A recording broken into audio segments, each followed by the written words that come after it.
I'm going to move. Oh, go ahead. Well, let's just let this walk as we move on. In what way does it do work for us to distinguish between communication and education in this way?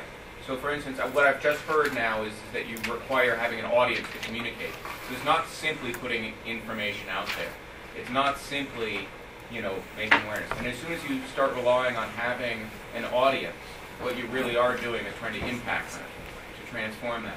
And in fact, it's built into the word, I would frame, communication, is to come to some sort of common sense understanding of, between people. There's an active part of that. I think there can be some work in thinking about communication that you can draw from education. Mm-hmm. That said, it can also be work for us. And that's somewhat my last slide. Oh, okay. We're out of here. We'll just skip to the end. but yeah, I mean. Well communicated. But so there are some messages from education that can inform us as communicators, but also can some communication be actually educating? And is there a useful distinction between the terms? So that's a really good question. So I'm going to show you the slide that says everything that you just said. So one of the really useful things about communication is that it does plant that seed, like you said. You said something, Doug, about having to see something multiple times, and I had this vague recollection of some magic number 7. But you just hadn't heard it enough times yet. So, yeah, the more times you hear something, the higher it rises in your consciousness. What I tell you 3 times is true. Right. It can generate questions and interest, like you guys talked about with your curiosity, and just create awareness of the issue. And it can be a sales pitch and outreach, but I advocate being gentle with that, or at least being aware of some of the pitfalls. Who's been contacted or talked to a journalist or public information officer about your work?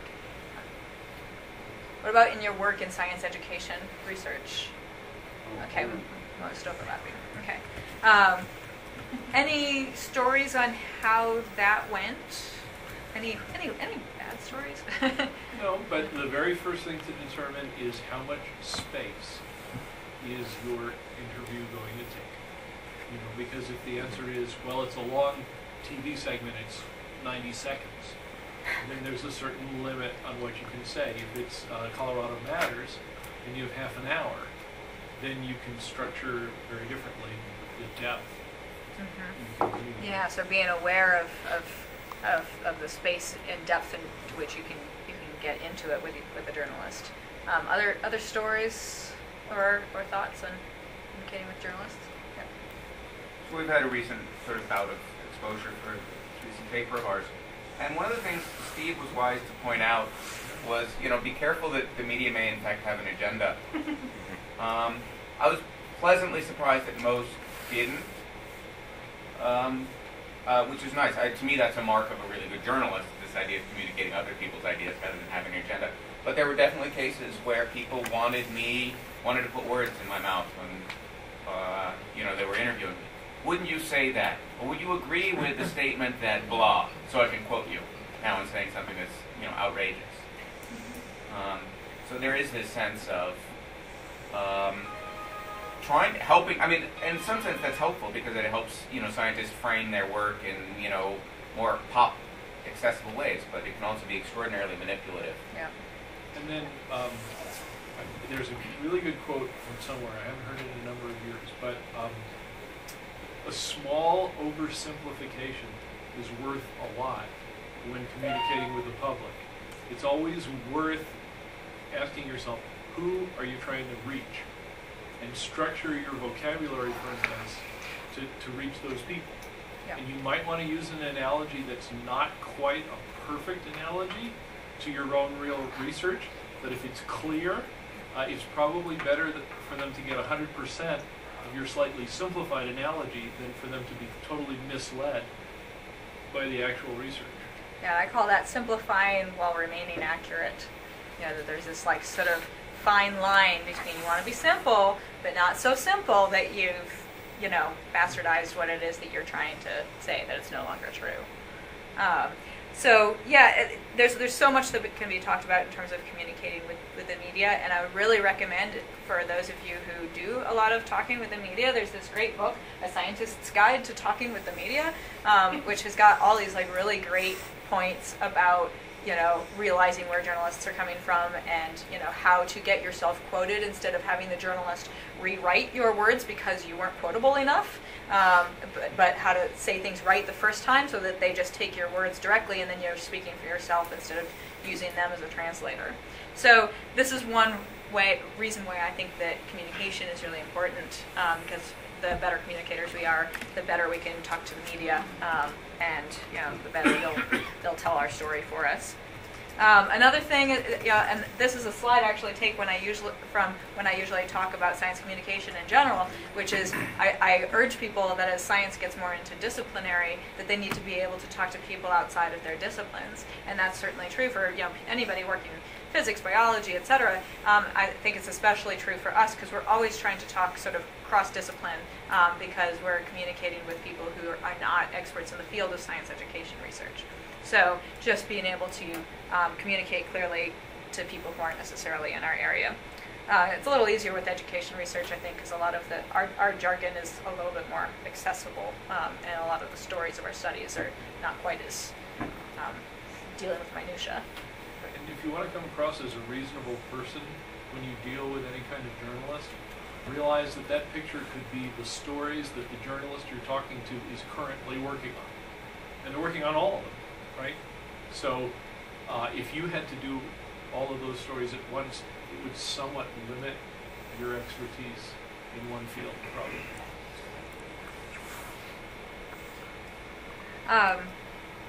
Let's take another moment to talk to each other about some of the challenges that you faced in communicating DBER to non-DBER folks, and that can be a wide range, like whoever it is that you want to talk about, because like you say, there's different audiences, to colleagues, to instructors, or to the public. Those are the main areas that I'm interested in. So just take a moment and talk about what challenges that you've faced. Colleagues, it's an obvious challenge where they think they already know it. Well, that's Colleagues, but another I have any it's really hard here. It's hard to communicate. Public, as far as I know, like pretty much every other one of my friends could care less than any of it. So interest kind of problem. certainly like friends from the background. It's not the way it is. I find I got no, actually all these other people, I'm not sure I totally read the question. All the people that had no interest in what I was talking about. I find that They would zero connection. I mean, like maybe they got this has They wouldn't bullshit. Yeah, so that's Yeah, no, my first one in that department, I mean, the question is like, but people teach stuff, like, you went to school, you learned it, and it was taught this way, like, it was taught somehow.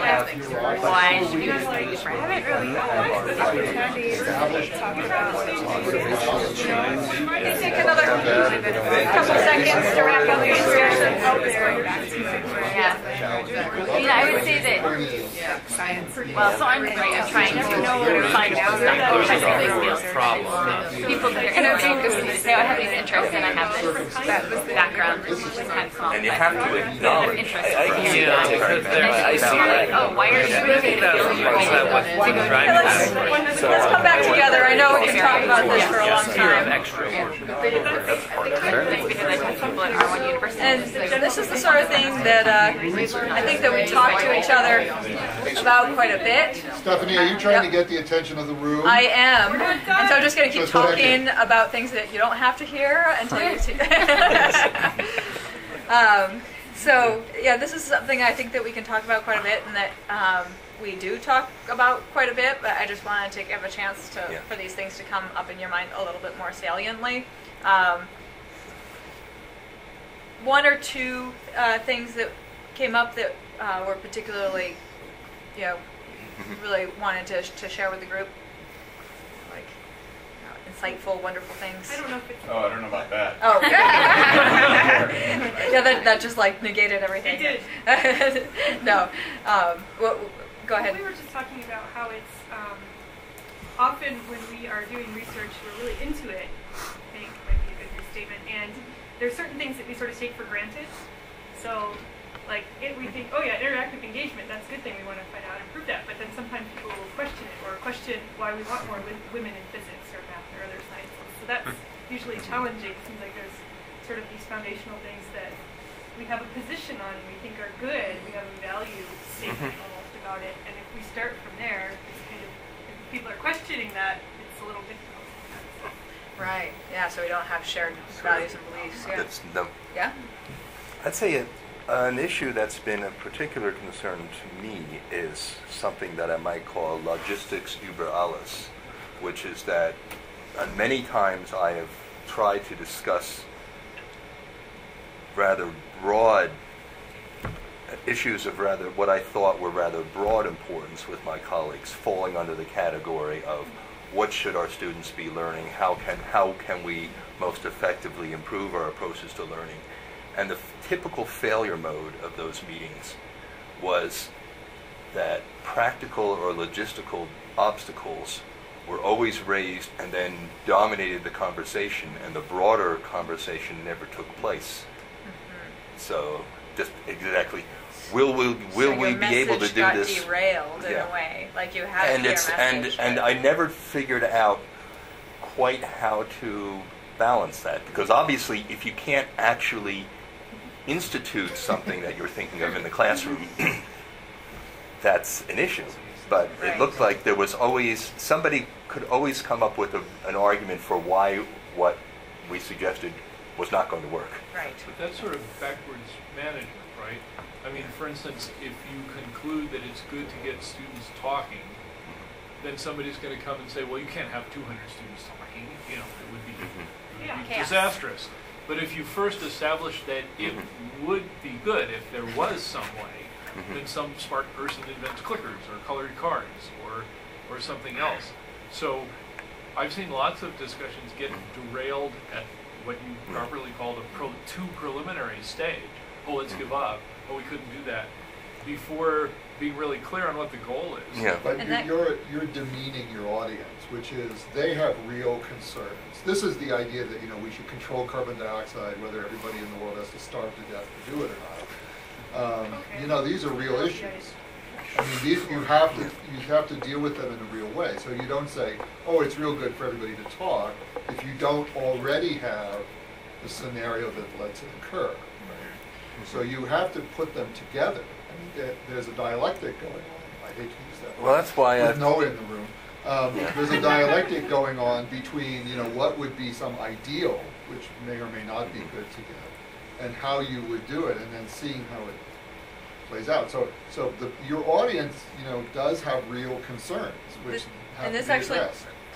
plays in nicely to my next slide. But before I move on and address it through the next slide, are there other thoughts? You haven't spoken yet. It's not clear to me what convinces people. Right. So one of the grand challenges. So we have a broad tent in our field, and so we're much more interdisciplinary, which is why you get to the questions where, if I show up at a laser physics conference, the goals are more or less better set than they might be in talking about education, because it's very inclusive, and at the same time everybody has experiences with education.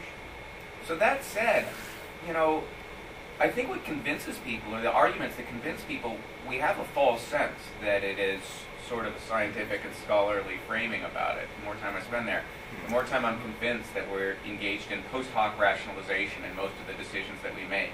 And so this is one of the grand challenges that we have, is to find out what it is that people already believe in and see how we can play to that or start nudging that a little bit. But that's very different than the scholarly approach by which we've been brought up. And I actually don't want to get too deep into a conversation about trying to convince faculty, because it's a little bit of a different thing than I want to talk about today. I'm talking about crafting effective messages, which hopefully are part of convincing somebody, but the whole idea of faculty resistance and logistical challenges is somewhat of a separate conversation. So I just want to stay focused on crafting effective messages, and I know that that's only part of our job.